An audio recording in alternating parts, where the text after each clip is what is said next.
Olá, estamos de volta em 2025. Primeiro Juca Kfouri entrevista, inédito. E hoje já começando em grande estilo, porque eu vou conversar com o novo segundo vice-presidente do Senado Federal. Vou conversar com o vice-presidente nacional do PT. Vou conversar com o senador por Pernambuco, o médico, ex-ministro da Saúde, Humberto Costa. Agradeço muito pelo seu tempo disponibilizado para a nossa TVT e nós vamos falar muito dos dias de hoje, das novidades no Congresso Nacional, senador. Mas eu queria começar com uma questão que está permeando boa parte dos debates pensando em 2026. Há quem diga que as eleições para o Senado em 2026 serão mais importantes até do que as eleições para governador.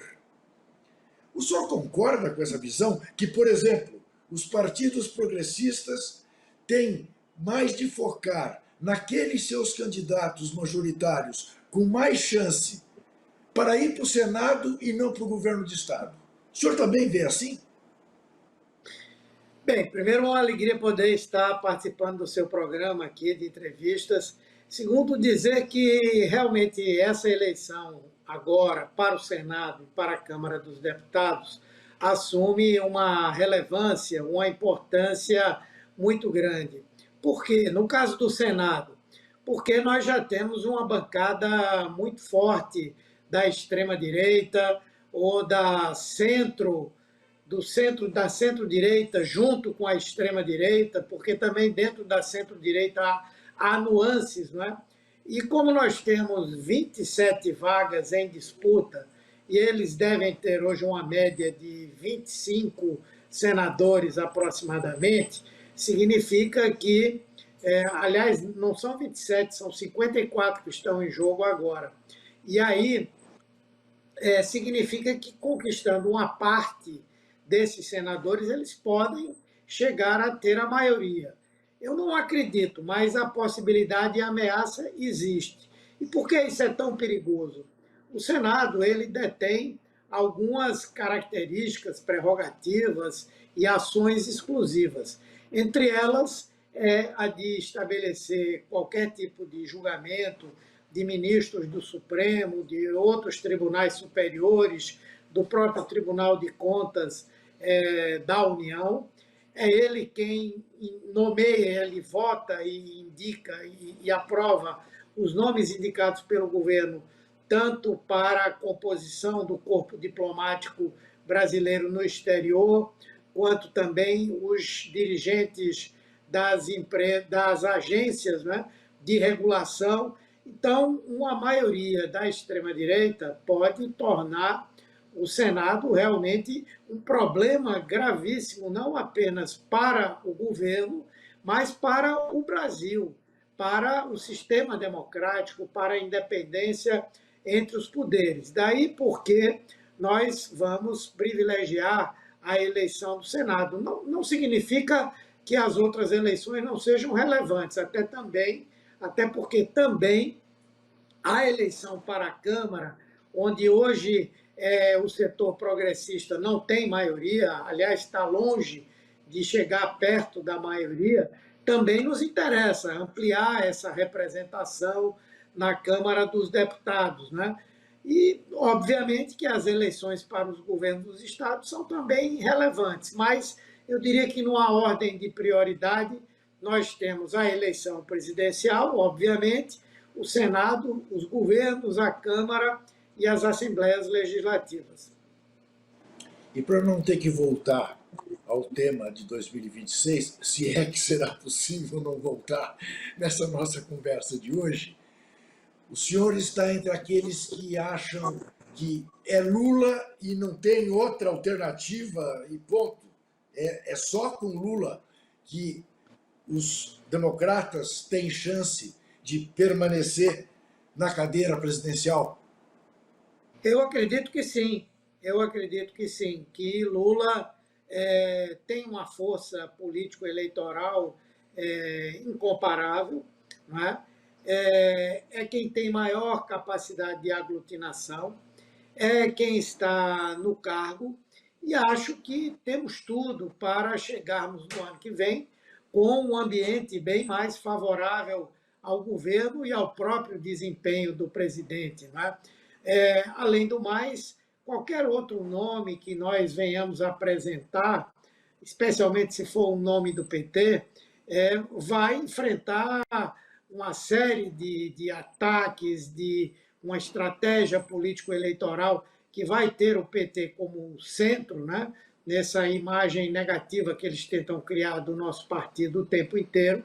E eu creio que terão mais dificuldades, até porque Lula já vai na terceira vez que governa o Brasil. As pessoas já o conhecem, não é? É diferente de você ter alguém que nunca exerceu esse papel, essa função. Então, na minha opinião, a não ser que o presidente tenha algo que o impeça de ser candidato e de governar, que não acontece, nem vai acontecer, mas, a não ser numa situação como essa, o candidato é Lula. Quando o pessoal pergunta qual é o plano A e o plano B, eu digo, não, só tem um plano, é o plano L mesmo. Agora, senador, nós estamos vivendo dias em que aquela velha máxima cunhada nos Estados Unidos, é a economia idiota, não vale mais, porque o Brasil apresenta resultados econômicos como há tempos não apresentava. Índice de emprego quase de pleno emprego. Brasileiros saindo do mapa da fome novamente, com o compromisso do presidente de que até o fim do mandato não haverá mais nenhum brasileiro com fome, como foi feito ao cabo do primeiro mandato de Dilma Rousseff. E, mesmo assim, as pesquisas revelam um índice de desaprovação maior do que de aprovação. Ao mesmo tempo, essas mesmas pesquisas revelam que Lula ganharia de qualquer candidato que se apresentasse. Como é que o senhor analisa esse quadro? Bem, eu acho que o fator econômico ainda é o fator mais importante. Né?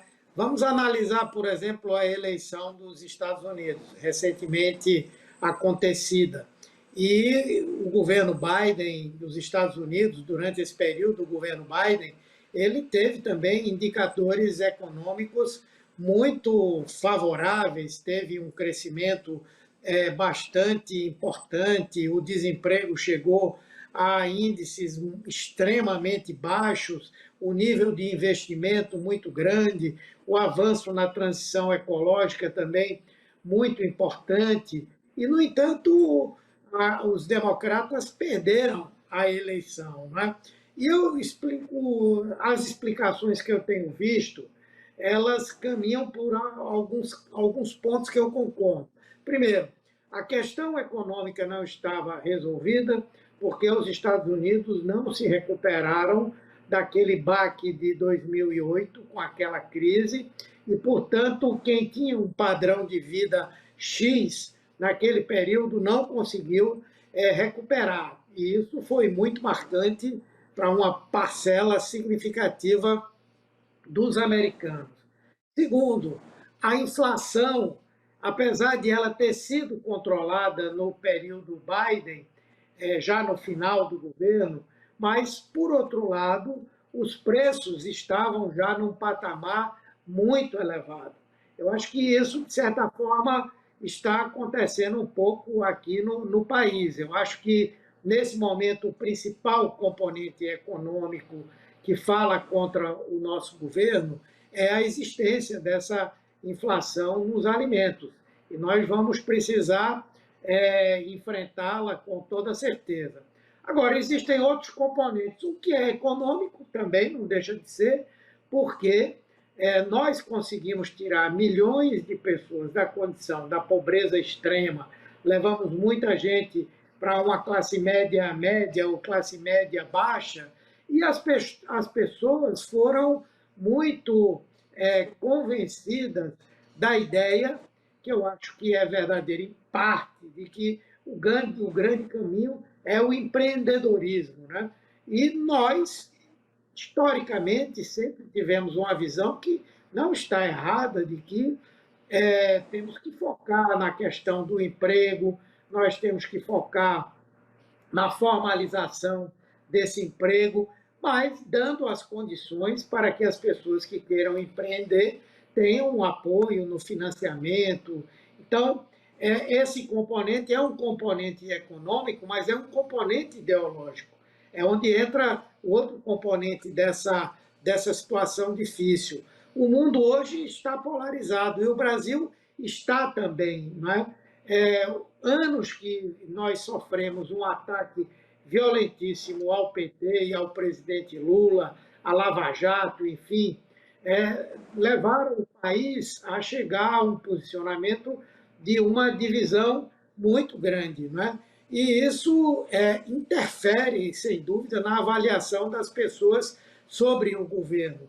E eu tenho a impressão que esse nosso despertar para o sentimento da população, dessa visão de que as pessoas devem se fazer por si próprias, o empreendedorismo, muitas vezes uma coisa completamente sem sentido, como é esse processo da precarização, da uberização. Mesmo assim, aquelas pessoas se entendem, se veem como alguém que está construindo um caminho próprio, é um empreendedor, é um empresário, enfim.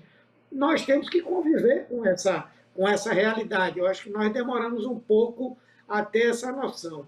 O segundo é o tema dos valores morais, vamos dizer assim. A sociedade brasileira tornou-se, em grande parte, conservadora.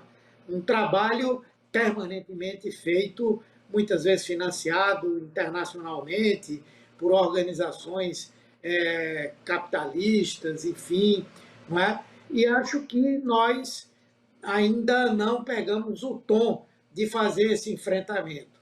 E um outro componente, Juca, que acho que a gente já dá para ver que era forte demais, é forte demais, que é o da comunicação. Não é? Você veja que nessas 2 semanas e meia que mudou a SECOM, nós estamos muito mais presentes nas redes sociais, nós estamos fazendo muito mais enfrentamento do que nós estávamos fazendo, e eu acho que esse ponto é importante, pode nos ajudar bastante, mas ele não é suficiente para que a gente saia dessa situação de dificuldade. Precisamos da comunicação, mas precisamos da política. Né? Agora, precisamos da política e precisamos de uma coisa que eu imagino que, para quem tenha a sua experiência política, de qualquer forma, ainda seja surpreendente. Que a vida política e a mentira sempre conviveram, a gente está cansado de saber. Mas vivemos um período disruptivo como jamais imaginávamos, né? Que a mentira passa a ser, né, o grande adversário. E as pessoas não estão preocupadas, muitas vezes, em saber o que é a verdade ou o que não é a verdade. Elas estão preocupadas em ter uma opinião. Não interessa se a sua opinião se choca com a realidade dos fatos, né? E isso tudo é bastante, digamos assim, potencializado, porque a mentira, o boato, como você disse, sempre aconteceram. Mas aí era o quê? O indivíduo fazia um panfleto apócrifo para divulgar uma mentira, ou fazia o telefone sem fio. Hoje existe esse instrumento extremamente potente, que são as redes sociais, e que são organizadas, inclusive, não para divulgar a verdade ou checar os fatos, né? Mas estão preocupadas em calibrar os seus algoritmos para que se gere um ambiente conflitivo o tempo inteiro nas redes sociais e, com isso, elas possam ganhar mais adesões, possam ganhar mais engajamento e, com isso, ganhar muito mais dinheiro. São inúmeros livros hoje que falam desse tema, estudos que foram feitos, né? E, portanto, isso coloca uma questão crucial para nós no mundo inteiro, mas aqui no Brasil muito em particular, que é a necessidade da regulamentação dessas redes sociais. Né? Então, esse componente desse momento também é muito forte. Agora, realmente, para quem a vida inteira conviveu e convive com a ideia de que a verdade é crucial para se construir qualquer coisa numa sociedade, é muito difícil a gente entender, né? E aceitar. E aí, senador, o senhor já fez referência a isso, mas eu quero aprofundar um pouco. Vivemos agora sob a égide de um presidente da nação mais poderosa do mundo, o senhor Donald Trump, que quer tirar Gaza das mãos dos árabes, que tira os Estados Unidos da Organização Mundial da Saúde, é seguido por um parceiro dele na Argentina, Javier Milei, que anuncia também tirar a Argentina da Organização Mundial da Saúde, mentem dizendo que isto é o estabelecimento da soberania dos seus países, quando a Organização Mundial da Saúde, o senhor sabe melhor do que eu, não interfere na política de saúde de país algum, e isso tudo terá efeitos no Brasil, não lhe parece?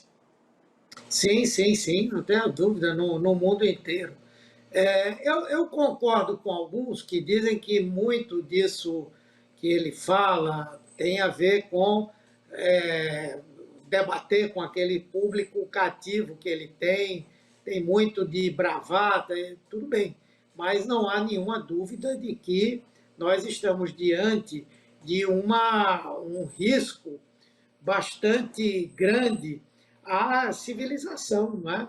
Donald Trump é defensor de ideias, de valores, de políticas, não é? Que nos levam a uma regressão civilizatória muito, muito importante. Não é? E é, acima de tudo, uma ameaça à democracia americana e à democracia do mundo. Não é? A forma imperial com que ele vem tomando as suas decisões agora, e que tem toda uma encenação ali, com aquela caneta que ele usa para assinar aquelas ordens, espécies de medidas provisórias, embora não são provisórias, porque ali é o poder dele, não é mesmo? Não passa pelo Congresso, enfim, realmente é bastante preocupante, não é? E eu acredito que nós estamos passando por um risco muito grande. E acho que os Estados Unidos estão passando por um risco enorme, porque não é somente o da democracia, esse é o maior, logicamente, mas a lógica que ele está adotando na condução da economia, eu acho que mesmo as pessoas que têm um conhecimento mais elementar de economia entendem que não vai dar certo. Essa ideia de fazer uma guerra comercial, especialmente contra os principais parceiros dos Estados Unidos, que são também países que têm um nível de poder importante para retribuir essas sanções, essas onerações que ele quer impor às exportações desses países para os Estados Unidos, vão desorganizar não somente a economia mundial, mas tendem a desorganizar fortemente a economia americana. E aí tudo que ele defendeu de emprego para os americanos, de enfrentamento da questão da inflação também, tudo isso foi parte do discurso dele. Eu acho que se reverte completamente. Não é? Então, eu acho que tende a ser um governo que, se não estiver meramente fazendo ameaças, se ele decidir, de fato, implementá-las, eu acho que nós vamos ter, no mundo e nos Estados Unidos, uma situação econômica profundamente negativa. Além de que, todo o discurso de fazer a América grande novamente, de ter um protagonismo maior do que tem hoje os americanos, com essas decisões que ele está tomando, na verdade, só está aproximando muitos países do seu principal rival econômico, político, que é a China. Não é? Então, eu acho que, no final das contas, o projeto político e o projeto econômico podem ficar muito comprometidos se ele realmente fizer o que está dizendo que vai fazer. Né? sem se dizer, e esse é o menor dos problemas, né, que eu tenho tocado, temos uma Copa do Mundo de futebol em 2026 nos Estados Unidos, no Canadá e no México. Como ficarão as relações entre esses três países diante de tanta ameaça e tantos atos desvairados? Vamos fazer um rápido intervalo e já voltamos com o senador Humberto Costa. Até já.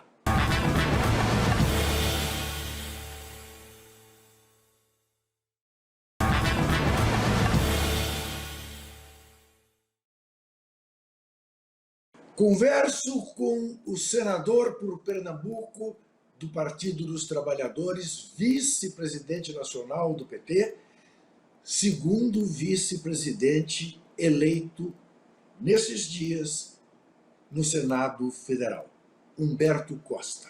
E pergunto, temos mudança no comando do Senado, temos mudança no comando da Câmara dos Deputados. Sai Arthur Lira, entra Hugo Mota. Sai o senador por Minas, Rodrigo Pacheco, entra o senador pelo Amapá, Davi Alocumbré.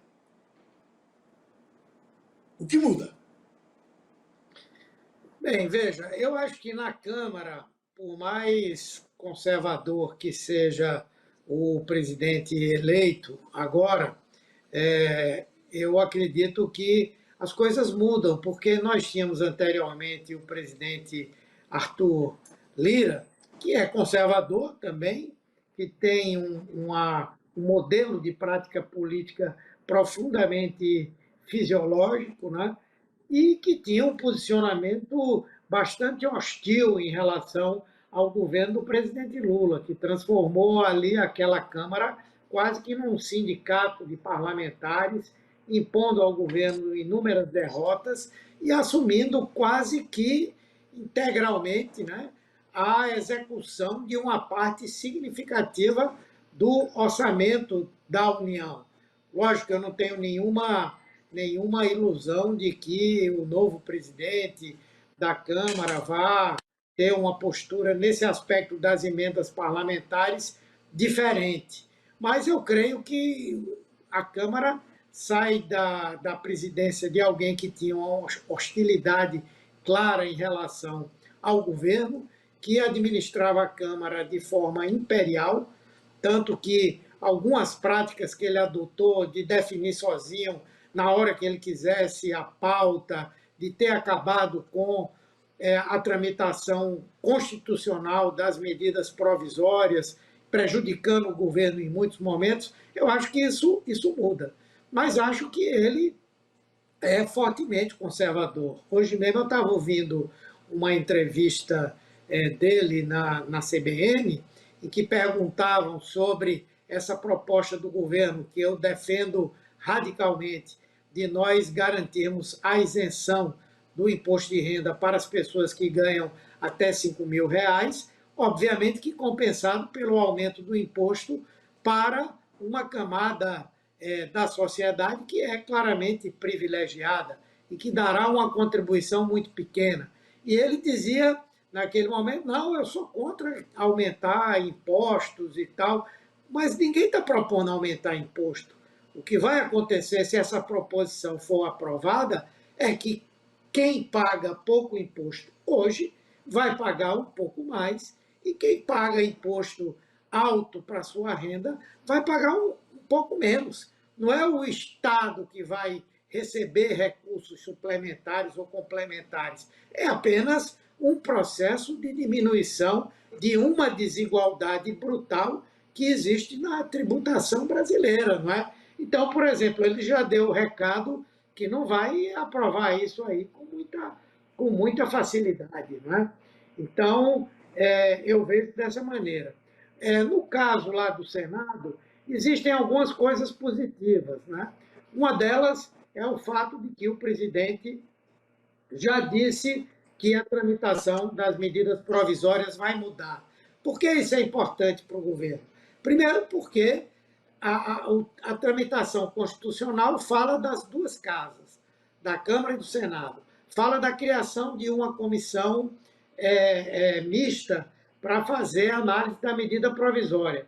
Mas fala de uma coisa que é a mais importante. A medida provisória passa a valer a partir do momento que ela é editada. Durante esses 2 anos, agora, o governo Lula não pôde editar a medida provisória, porque eles mandavam devolver, não se recusava a criar a comissão mista, e aí o governo tinha que mandar um projeto de lei em regime de urgência, que tinha que entrar pela Câmara para terminar na Câmara também. Então, quer dizer, o governo foi tolhido numa coisa que é uma atribuição constitucional que ele tem. E aí o Davi já disse que vai mudar. A outra coisa que vai mudar é que o Arthur Lira ele mudou unilateralmente, a partir de uma mudança no regimento da Câmara, a prioridade de votação de projetos. Na verdade, o que a Constituição diz é que se um projeto começou e foi votado numa das casas, se ele começou e foi votado no Senado, ele tem que ser a casa que vai findar o processo. Então, o projeto foi aprovado, foi para a Câmara, ele é o prioritário, os outros têm que ser apensados a ele. Ele criou lá uma regra que, se o projeto tivesse sido apresentado na Câmara antes da apresentação daquele projeto que foi votado no Senado, portanto, já tinha passado por uma etapa, o prioritário era o da Câmara. E o processo era como se iniciasse na Câmara. Então, o Davi já disse que isso vai se manter. Agora, questões que eu acho que vamos ter problemas, esse debate sobre as emendas parlamentares, né? Ele é o maior defensor e o maior implementador disso. Vamos ter que trabalhar governo, legislativo e o Supremo fazer essa pressão, eu diria, saudável, que está fazendo para que as coisas mudem, né? Além disso, quando ele conversou conosco, com a nossa bancada, nós colocamos algumas questões, entre elas, anistia para os golpistas, como é que vai ser? Ele disse que não estava no radar dele, né? Bom, não sei, mas ele disse que não estava no radar dele. A outra coisa, possibilidade de impeachment de ministro do Supremo.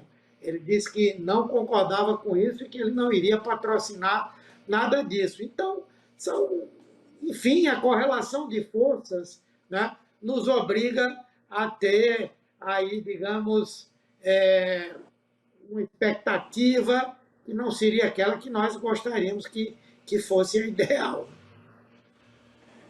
Aliás, você que está em casa, onde você ouviu Davi Alcolumbré, permita que eu corrija, porque é Alcolumbré. Alcolumbré é um jornalista muito meu amigo, que eu confundi ao citar o senador, novo presidente do Senado, Alcolumbré. Nessas pautas, há alguma possibilidade de progredir a questão da jornada de trabalho, o velho 6x1? Eu acho que sim, eu acho que sim. Se depender unicamente dos votos dos senadores, da convicção de cada um ou do seu alinhamento político e econômico, não. Mas eu acho que é um tema que tem digamos, um apoio significativo dentro do Congresso Nacional, mas tem um apoio muito forte na sociedade, né? Eu acho que as duas grandes pautas para esse ano de 2025 devem ser a isenção do imposto de renda para quem ganha até R$ 5.000 e a questão da redução da jornada de trabalho. E ambas têm um grande apelo popular. Então, por mais conservador que o Congresso possa ser, na verdade, ele é, digamos assim, infenso à pressão popular, ele é sensível à mobilização na sociedade brasileira, e eu tenho muita esperança. E eu acho que esse tem que ser uma pauta permanente, tem que ser uma espécie de mantra a jornada de trabalho, redução, e a questão da isenção para quem ganha até R$ 5.000. E eu acho que se nós conseguirmos aprovar isso com o apoio do governo, lógico que o governo vai relutar um pouco nessa questão da jornada de trabalho.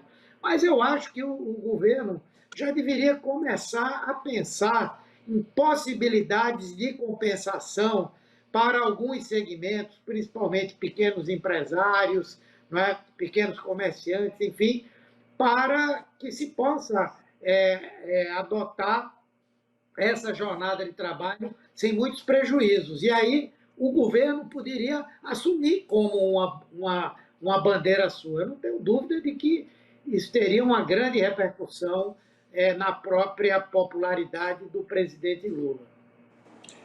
Senador, quase um discurso comum, tanto entre o senador como do deputado que assumiram as respectivas presidências da Câmara e do Senado, foi a ênfase na harmonia entre os três poderes.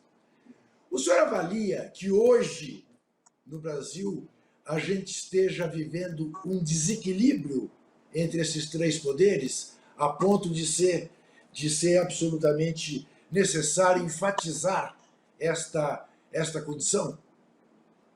Eu acho que é necessário enfatizar, porque a partir do governo Bolsonaro, nós tivemos uma ação deliberada, que é parte de uma estratégia política, para colocar, digamos assim, como adversários, né, os outros poderes. Né? Bolsonaro ele começou com uma contradição enorme e um ataque permanente tanto ao legislativo quanto ao judiciário. Né?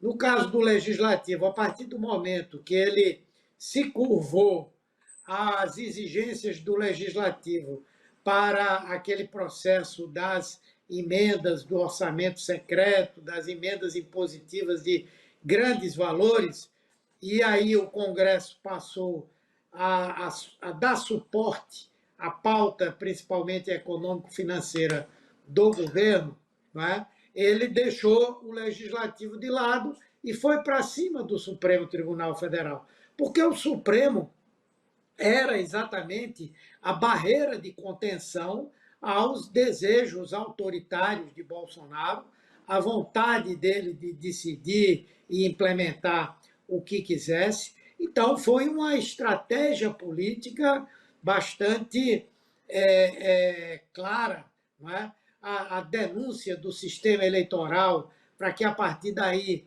ele pudesse justificar o golpe que pretendia dar, não é? E o Supremo foi essa barreira de contenção a tudo isso. Então, ele apostou pesadamente nesse conflito. Depois, o que aconteceu é que estabeleceu-se, por conta dessa questão das emendas parlamentares, um conflito entre o Supremo e o Legislativo. E esse conflito existe hoje numa dimensão bastante razoável, apesar de ter sido aprovado um projeto de lei que regulamentou, apesar de que houve uma tentativa de acordo legislativo e executivo, mas o Supremo está cumprindo o seu papel, que é garantir que a Constituição não seja desrespeitada. E aí, muitas vezes, nessa queda de braço, o Supremo, o Poder Judiciário, pode, aqui e ali, não é, forçar um pouco tomada de posições por parte dele e que pode invadir algum tipo de prerrogativa ou invade parcialmente, não é? Coisas que deveriam ser do âmbito e da decisão do Legislativo. Então, eu acho que há um clima agora melhor para esse entendimento. Eu acho que o Supremo hoje tem na sua mão um processo de investigação que deixa de cabelo em pé muita gente lá no no Congresso Nacional, e eu acho que vai ser necessário haver aí um grau de diminuição dessas animosidades para que tudo isso possa ser feito dentro da lei, sem nenhum problema, mas que não se transforme também em perseguição política a quem quer que seja. Eu falo desses inquéritos sobre as emendas parlamentares. Né? Agora, é hora de discutir de novo a questão do parlamentarismo, senador, como parece propor o deputado Hugo Mota? Não, eu acho que isso é um absurdo. Eu sou parlamentarista, acho que o melhor sistema é o sistema parlamentar, mas nós já tivemos a manifestação da população brasileira em mais de uma vez, não é?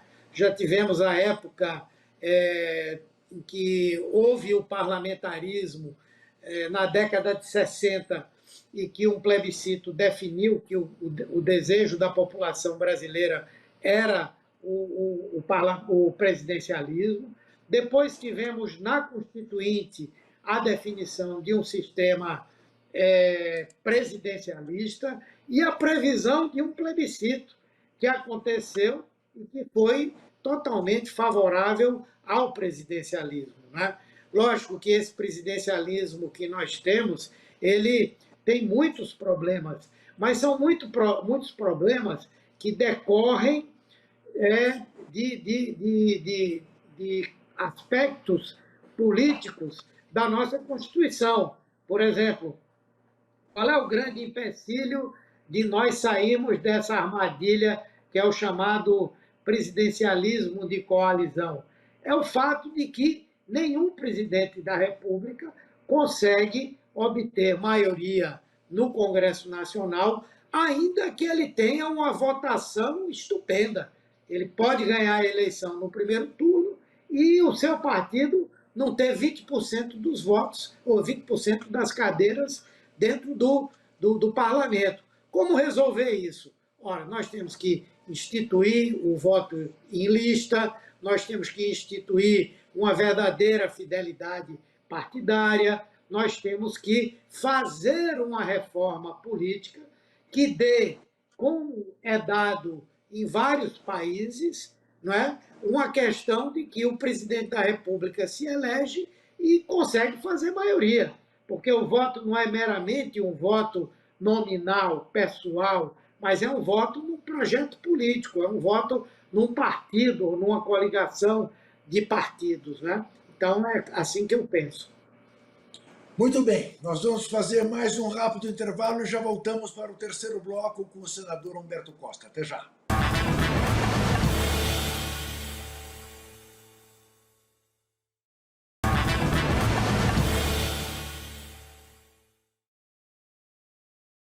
Eu converso com o segundo vice-presidente do Senado Federal, converso com o senador pelo Partido dos Trabalhadores de Pernambuco, Humberto Costa, que foi ministro da Saúde do presidente Lula.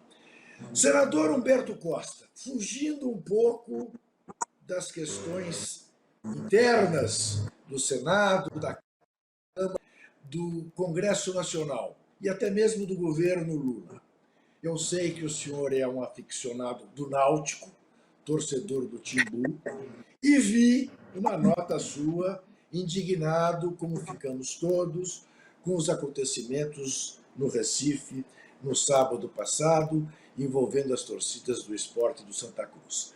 Acontecimentos estes que fique muito claro que não são exclusividade da torcida pernambucana, porque acontece em São Paulo, no Rio, em Minas Gerais, no Rio Grande do Sul, em Santa Catarina, pelo país, na Bahia, pelo país afora.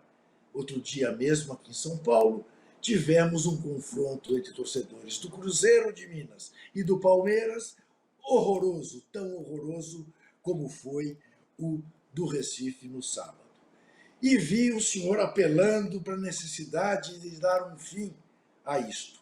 Eu lhe pergunto, não é esta uma pauta digna de ser encabeçada de maneira séria, porque a gente sabe que em outras partes do mundo, embora o problema não tenha sido resolvido, foi fortemente minimizado.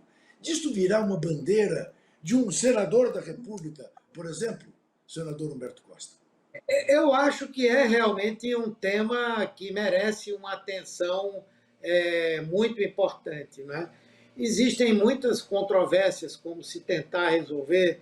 Eu mesmo já fui defensor, mas tenho dúvida se realmente simplesmente extinguir por decreto as torcidas organizadas resolve. Eu tendo a achar que não resolve. Até porque, por exemplo, esse conflito que aconteceu aqui no sábado envolveu uma organizada conhecida e reconhecida pelo próprio clube, mas envolveu organizadas que são clandestinas. Eu acho que tem que ser feito um trabalho importante por parte das forças de segurança, especialmente um trabalho de inteligência. O que todo mundo aqui ficou muito pasmado, não é? Eu vi as justificativas da área de segurança pública aqui do Estado. Sei que é uma coisa muito difícil de você enfrentar algo como aquilo ali, mas, por exemplo, na noite anterior e no próprio dia, nas redes sociais circulavam informações de que haveria esse conflito, que já aconteceu até mesmo em dias em que não havia jogo. Eles marcavam uma hora e um local para se digladiarem ali com paus e pedras, não é? E se atacarem, enfim. Então, eu acho que tem que haver uma ação organizada, articulada entre os estados para que se tenha um trabalho permanente de inteligência para eliminar de participação dessas torcidas organizadas quem está ali para. Muitas vezes tem traficante de droga, muitas vezes tem gente do crime organizado, muitas vezes tem gente que recebe uma grana do clube para ser aquela torcida que apoia o diretor. Eu acho que é um tema muito complexo, né? E eu acho que sim, mereceria uma atenção especial, como já teve no passado também, né? Mas eu acho que a gente poderia se pautar um pouco pelo que a gente viu em outros países, como na Inglaterra, os ingleses, né, sempre foram conhecidos, os hooligans, né, por serem produtores de violência muito grande. Aquela própria final da Copa da Europa, agora, depois dos anos 2020, não sei se foi 20 ou foi 21, agora recentemente também na Holanda, mas é forçoso reconhecer que melhorou muito, né? E teve muito a ver com a utilização da inteligência, identificação dos caras, condenação, proibição de ir para o jogo, embora hoje, aqui no Brasil, o problema não é o jogo. Ou é o que antecede o jogo, ou é o pós-jogo, ou é o que está fora do jogo. Por isso que, às vezes, a ideia, eu posso estar enganado, a ideia de simplesmente proibir o público de ir para o jogo, não sei se resolve. Porque a briga não é só no jogo, ela se expande, não é? Então, A, proibi é uma. a mera proibição, né, senador, é a arma dos que não sabem resolver os problemas, né? Então proíbe. É, Aí você implanta a paz dos cemitérios. A paz dos cemitérios é a morte do futebol, né? isso Porque mesmo. futebol sem torcida não faz sentido. É. Eu acho que é um tema que vale a pena. Eu vou conversar com algumas pessoas, tem muita gente, inclusive de diversos matizes políticos lá, que tem algum nível de relação com o futebol. Eu vou tentar estimulá-los para ver se a gente podia pensar alguma coisa, né? E saiba que há grandes especialistas hoje no Brasil na questão de violência de torcida. Gente muito bem preparada e que olha para essa questão num tripé. A necessidade da prevenção, que é fundamental, a presença do Estado, a necessidade da repressão, quando há o conflito, e da punição entre Isso. aqueles que, né, que querem mais brigar do que torcer pelo futebol. Uma outra questão, senador, que eu gostaria de ouvir, porque eu confesso que eu acabo achando engraçado. A gente ouve hoje no Brasil polarizado toda sorte de absurdos em avaliação ao papel da imprensa. Então, a extrema-direita considera que a Rede Globo é um ninho de comunistas, a Folha de São Paulo, outro, o Estado de São Paulo, outro, o jornal Estado de São Paulo, que disse que era difícil escolher entre Lula e Bolsonaro. São veículos vistos como de extrema esquerda, tudo tomado pelos comunistas. Já a esquerda acha que esta imprensa é todinha vendida para Faria Lima. É a imprensa dos banqueiros. E a própria imprensa diz, olha, está vendo como nós estamos numa posição justa? Porque a extrema-direita diz que nós somos um antro de comunistas e a esquerda diz que nós estamos a serviço da Faria Lima. Como é que o senhor vê hoje o papel da imprensa brasileira? Eu acho que agora mesmo no governo Bolsonaro, a imprensa cumpriu um papel muito importante, né? Mesmo essa imprensa que a extrema-direita ataca e que, por outro lado, nós também temos muitos questionamentos, alguns órgãos hoje são propriedade de empresas do setor financeiro, né? Foram comprados por bancos, enfim, por investidoras, enfim, não é? Mas ali naquele momento, o papel da imprensa foi muito importante. E eu falo isso porque vivi na prática, naquela CPI da Covid, que as barbaridades que o governo Bolsonaro cometeu não foram maiores, porque a imprensa ficou em cima, organizou, por exemplo, um sistema paralelo de informação sobre os números da pandemia. Aquilo foi extremamente importante para que a população soubesse o tamanho do problema que a gente estava vivendo e para obrigar o governo Bolsonaro a tomar algumas atitudes, né? Acho que foi importante e está sendo importante o papel que boa parte da imprensa, e não é toda, está cumprindo no sentido de cobrar do Poder Judiciário apuração, condenação daquelas pessoas envolvidas na tentativa de golpe, não é? Mas, por outro lado, nós sabemos que a imprensa é parte da classe dominante. A classe dominante hoje está completamente rendida ao setor financeiro, é o setor que é hegemônico, né? Então, do ponto de vista da economia, eles vão estar não somente nos combatendo o tempo inteiro, como defendendo teses, ideias, muitas vezes quase como partidos políticos, né? Agora, o que eu acho que nós erramos muito é que nós estamos pela quinta vez à frente da presidência da República.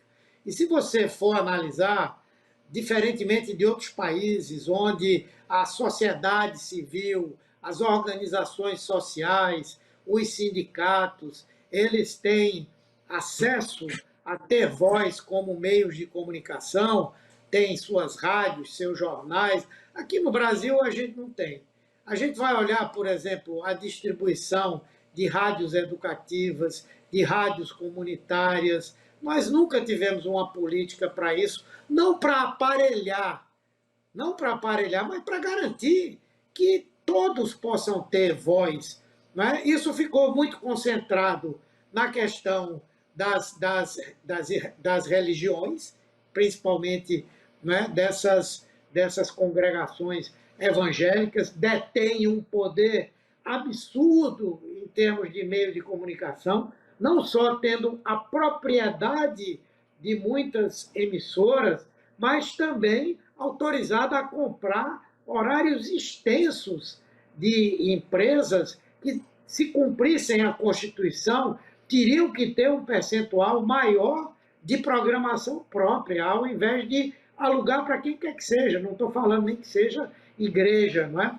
Então, o nosso governo, até agora, deve isso à sociedade brasileira e à democracia, uma política de democratização dos meios de comunicação. Não é? Fez alguns movimentos para isso, a grande mídia vai para cima dizendo que o PT está querendo controlar a imprensa e tal, papapá, quando na verdade nunca foi isso, não é? Mas foi lutar para que nós tivéssemos um processo de democratização efetivo. Então, eu vejo que tudo isso que você disse é correto, aquilo que eu disse que a imprensa cumpriu um papel, mas o fato desse monopólio continuar muito forte, ter aumentado, crescido um pouco para alguns setores, mas não ter crescido para a sociedade como um todo, é uma dívida que nós temos ainda com a população brasileira. Você veja, não é à toa que o nosso Ministério da Comunicação, não estou falando da SECOM sempre foi diferente, mas o Ministério da Comunicação foram poucas as vezes em que teve um ministro preocupado com essas coisas, né? E é ali que se dá a concessão, é ali que se renova, enfim, né? Senador, o senhor sabe que eu tenho um grande amigo, tenho uma má notícia para lhe dar, que a vida inteira votou no PT e que da próxima vez, pelo que me disse, acho que não votará. Porque ele me disse o seguinte, agora, vésperas das eleições do Lula. Olha, Juca, eu passei a minha vida inteira ouvindo dizer que se o PT se elegesse, vinha aí o tal do comunismo. Eu votei uma, duas, três, e o tal do comunismo não veio. Se não vier dessa vez, eu nunca mais voto no PT. O que é que eu digo para um cidadão como esse, senador Humberto? Não, eu acho que é importante, primeiro, a gente tentar desmistificar essa coisa que a extrema-direita faz, né? Criou um inimigo que não existe, uma espécie de moinho de vento que é o comunismo, cria toda uma narrativa em cima disso. Muita gente vai numa conversa em cima de uma realidade que mudou, não é? Eu acho que os princípios do marxismo-leninismo, ficaram muito questionados na prática com o fim da União Soviética, com esse novo modelo que a China está implementando, não é? E que falar hoje de comunismo e muito mais dizer que o PT é um partido comunista. Eu fui comunista, mas hoje eu acho que o PT que estava certo, eu era das alas esquerdas do PT, enfim, e acho que o PT, que é um partido que tem uma preocupação com a democracia, entende que ela é um valor universal, que nenhum sistema se cria sem que nós possamos ter liberdade para as pessoas se expressarem nas suas mais amplas, digamos, características, desejos, vontades, ideias, enfim, essa coisa toda, não é? E também que o capitalismo de tal forma se desenvolveu que, naqueles moldes antigos, é muito difícil se falar em comunismo. Né? Então, eu acho que ele vai ainda esperar um pouco. Viu?